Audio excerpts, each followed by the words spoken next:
Is your PS5 HDMI port not working?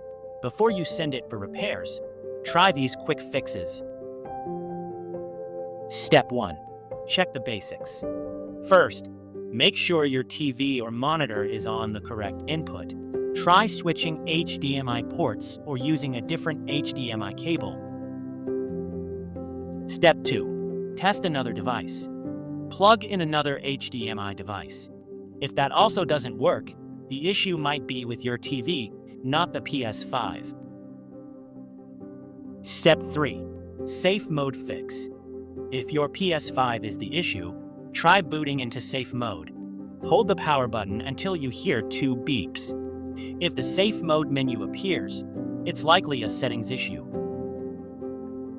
Step 4. Adjust settings. In safe mode, set resolution to automatic or switch HDCP settings to 1.4 only. If that doesn't work, restore default settings. It won't delete your games. Finally, if nothing helps, you might need a repair. But these steps could save you time and money. Like and subscribe for more PS5 tips.